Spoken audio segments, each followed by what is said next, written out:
I would describe this work actually as a conceptual work of art, in part because it's part of a series. That is, at least 3 or 4 other works were meant to be shown with it.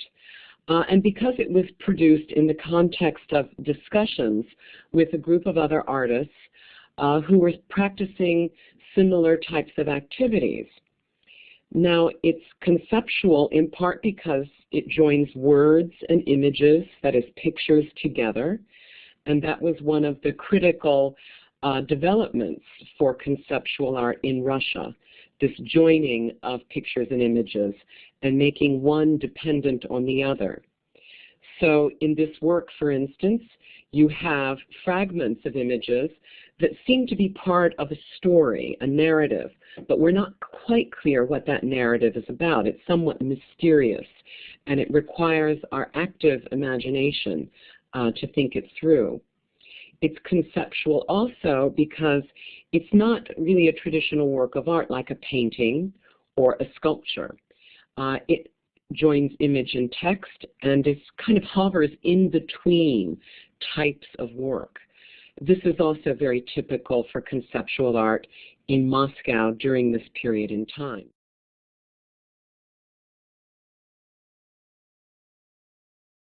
In a way, this is typical of Pivovavarov's orientation.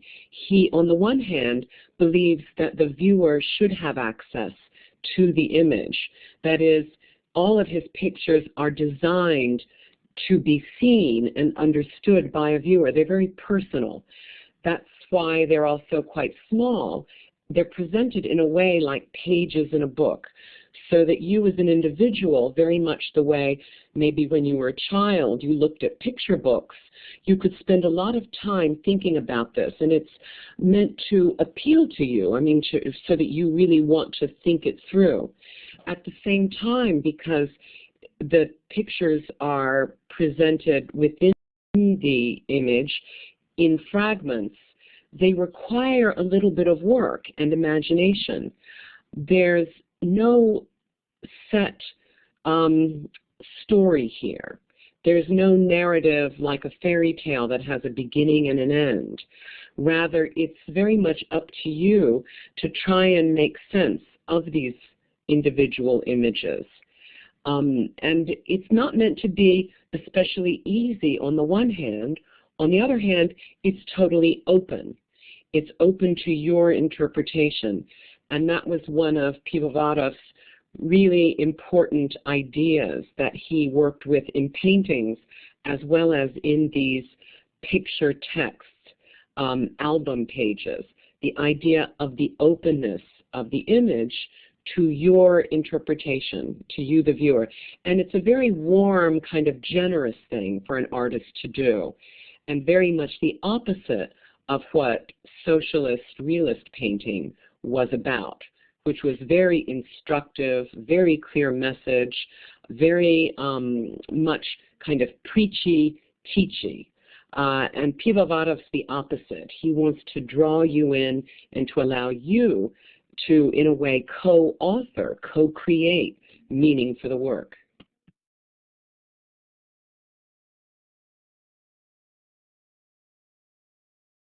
He definitely does want you to figure out a path through the image. So even though it's open, there's certain directions in a way that he's giving you by framing the picture in a certain way. So you could say that you might enter the picture in a way just like you might any other picture by looking at important things happening in it. And one important thing happening in it is that there is a man's face, or part of a man's face, and he's facing out to you, but then that face has an apple and a fly right in front of it. So immediately you have a kind of competition in the image. Who is the subject? What is the subject of the image?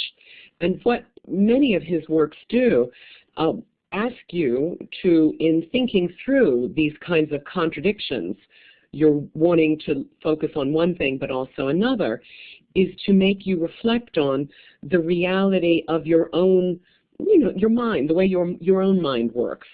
So you could say that here he's kind of presenting an image that might be analogous to a dream state, where we remember fragments of dreams and we recollect our dreams very much in fragments, out of order frequently.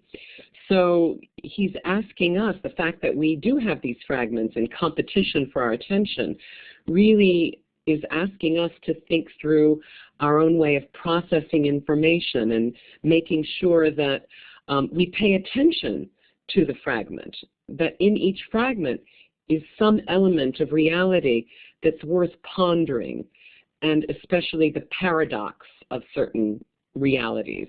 So yes, how do you have a landscape emerging from a pencil? Well, the pencil takes you back to drawing, it takes you back to writing, and it helps you understand that what's being created is in fact a creative idea or thought. It's not the reality that we see out there, it's the reality that we might dream or experience. And having the pencil there and the letters pulls you back to this idea that it is being created, that it's not a natural thing out there. It's something that's part of artistic work and artistic genius, inspiration, and that you can share in that. You can be a co-creator in that.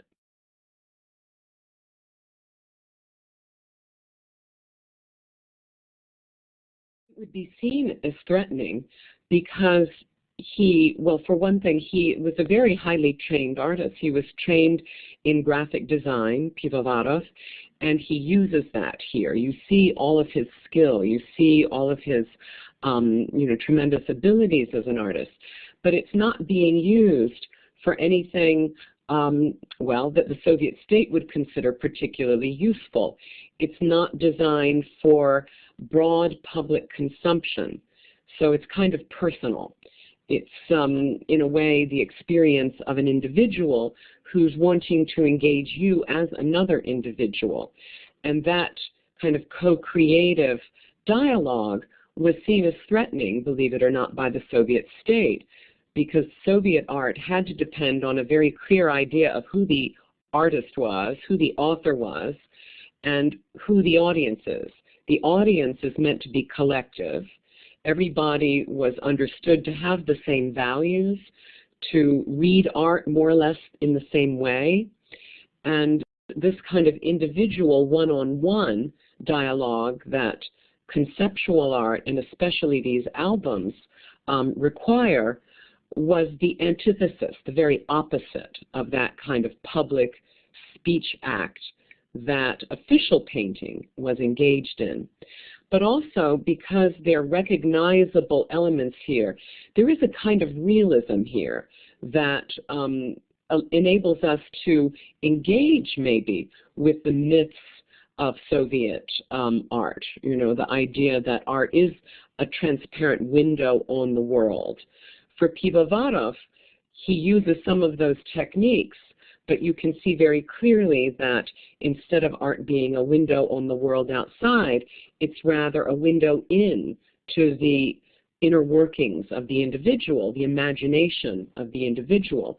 And that guaranteed a certain amount of freedom for the artist and for the viewer that had to be policed in the Soviet era by painting.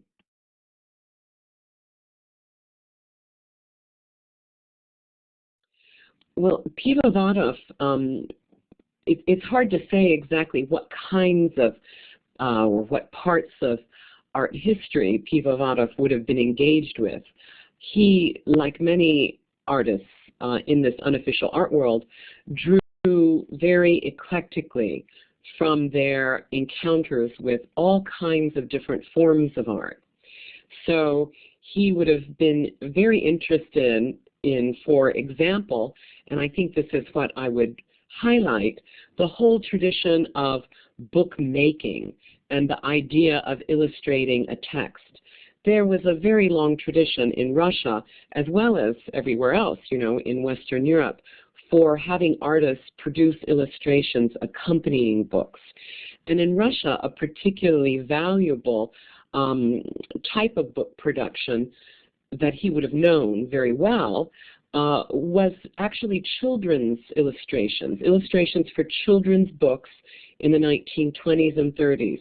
They were extremely innovative, very interesting, and artists, believe it or not, would very much compete for the opportunity to illustrate children's books. There was simply more freedom possible in that mode of art making than in painting, for example. So I think that actually the children's art book, illustrated book, is probably his primary reference point. And he himself illustrated many children's books. That's also what he did as a professional artist. So here we have in his work really the intersection of his personal creative interests and his professional creative world, working actually as a children's book illustrator. And he very much wanted to be a part of that history.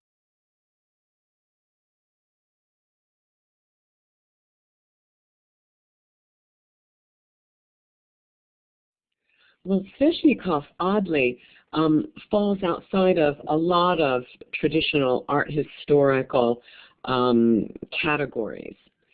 And this is largely because he spent much of his working life very much as an outsider. Having been trained as a professional artist, as you pointed out, he was actually arrested and spent, well, close to 10 years in prison and various labor camps.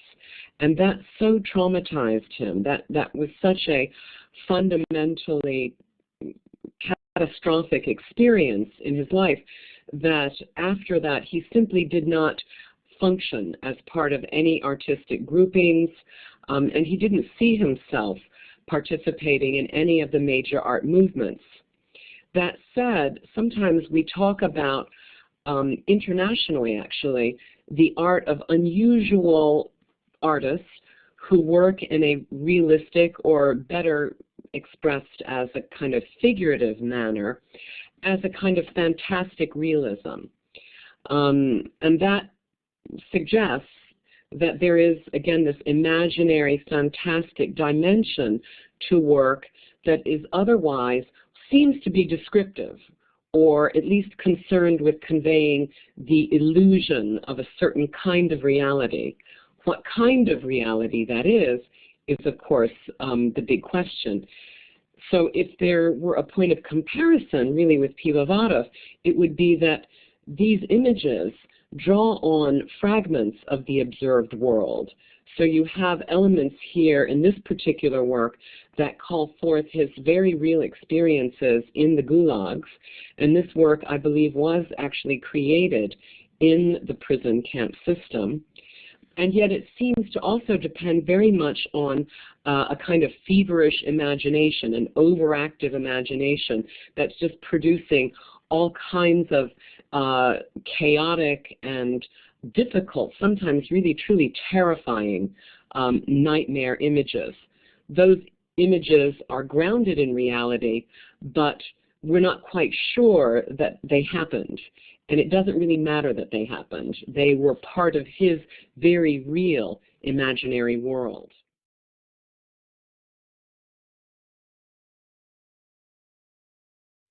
Well, first of all, what's very characteristic for Sveshnikov's work, and here you have it very clearly demonstrated for you, is that Sveshnikov wants to draw you in as a spectator, as a viewer of a world that is self-destructing. It's a very violent world, but it's also a world kind of spectacle, where you have a sense that not only are you viewing things that perhaps you shouldn't view, or that you don't really want to view, but everybody else around you is also a viewer. And that there is a lot of observation going on in between people. Some viewers looking at other viewers, those viewers looking at what seems to be a kind of critical point of action in the picture. So this dialogue between who's looking at who is a part of the game. And that's really, I think, the best way to enter one of his pictures, to actually try and figure out who's looking at whom and why are they looking at what they're looking at. So, for example, we're immediately drawn in, I think, to this picture on a kind of vertical axis. We see a group of people gathered in the lower part of the picture, close to the bottom edge, and we immediately want to look up because they're all looking up. And what do we see at the top? On the same axis as the crowd, we see a man with a knife who appears to be leaping off. Then we also see, we look and we don't know what's happened. We're curious, but we do see that there appears to be a body falling or already laying on the ground. So we have the fragments of a story here, and those fragments are kind of put together by the act of looking. Otherwise, there's really no sense. We don't know what the story is behind this. We're not given any real clues as to what the reason, what the motivation for the action is, as we would need in a traditional picture story. So we only have a fragment, and it's given the power that it has in part because we don't have the answer. All we know is that it's something very serious, very tragic, and yet at the same time, there are small comical elements. The costumes that individuals have don't fit together. There's some people who seem to be dressed in kind of medieval clothing. Other individuals seem to be dressed in contemporary clothing. And so there's this element of the ridiculous that's part of it too, that I think also draws us in. And we're made aware of it only when we start looking at the spectators and kind of identifying with them in a way. The way we often would. Many of us have been in situations where we've been part of a crowd and we've seen something funny or we've seen something very tragic. So we very much want to identify with that, but it's kind of hard to totally identify because these characters are so wild-looking themselves. And then other elements that I think draw us in are little kind of side stories. So what is that figure doing inside that tower-like structure to the left? As soon as you start looking at figures, you know, and thinking about who they might be in that crowd, you realize that there are other little stories happening in corners of the composition.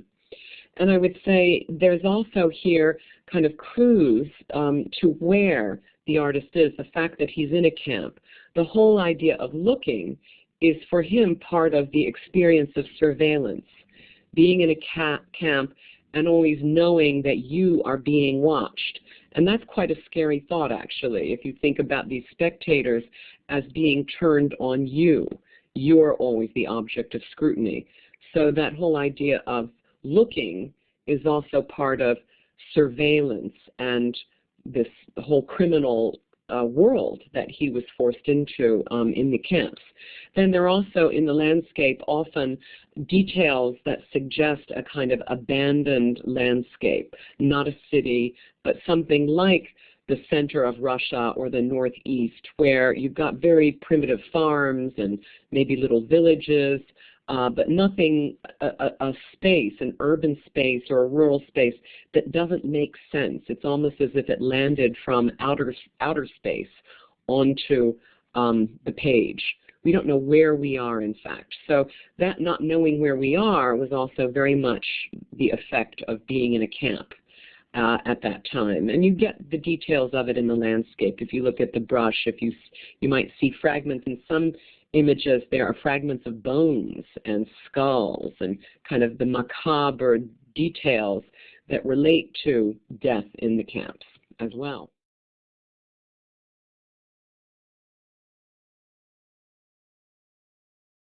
Yes, well, we know what you have here because it's very much like many of the drawings we have in our collection, is part of a sketchbook. Sveshnikov worked for the last years of his sentence as a night watchman in one of the camps, and that allowed him, strangely, the time to draw. And we know that people could smuggle in things, pieces of paper, and indeed whole sketchbooks, and believe it or not, even oil and canvas. This stuff could be smuggled in. So in the case of this particular drawing, you're dealing with a page from a sketchbook, and that's why we like to think of this actually as a kind of series, because we know he produced many drawings like this in the same year, indeed in the same months. Some of the drawings are dated. I can't quite see if this one is, but that explains its small scale. It's part of a sketchbook. Also, Sveshnikov's technique and the medium is really quite interesting, because he became, by virtue of necessity, because it was obviously harder for him to work in oil on canvas, a master of the drawing. And he really did love what we call the graphic medium. He worked in pencil, but primarily pen and ink, and that's what you see here, a pen and ink. He worked, that allowed him incredible detail, and this is what he was primarily interested in here, in giving you, through his little marks, his ink marks, a sense of the texture of the ground, the texture of the buildings, the fabric of clothing, all of these elements of this world that is imaginary. By giving you so much detail in pen and ink, he's able to persuade you of its, you could say, its superior, its kind of conceptual reality, its imaginary reality for him. It becomes compelling as a mental image because of the detail that he's able to give it. He also was a master at, you could call it almost duplicity, because even though this is ink and pen and ink, and it's a drawing, therefore, it really looks a lot like a print. And because it looks like a print, that this image would put you in the mind of all kinds of other great artists and printmakers, like Albert Dürer, or even a French artist, Jacques Callot, or Goya, the Spanish artist, other great printmakers. So using this medium was a way for him of creating his own kind of history into which he could place himself. So it's a drawing, but it's meant to, in a way, look like a print.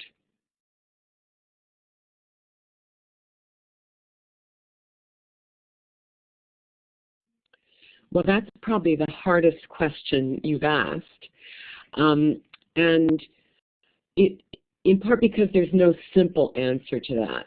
Because he was an artist, a creative person, you could say that he felt a compulsion to create. He had to create art. He spoke of it as not just a profession, something that one does, one chooses to do, but something that he absolutely had to do. And then in the context of the camps, he indicated that he clearly would have gone mad had he not had some kind of creative outlet. So on one level, this is simply an urgent personal necessity for him. By the same token, he, I think, would have also agreed that this kind of art resisted official demands by Soviet art institutions. That is, he was not going to create socialist realist painting. He could have been an artist, you know, finding the satisfaction of creating by being a Soviet official artist, but he was definitely not one of those.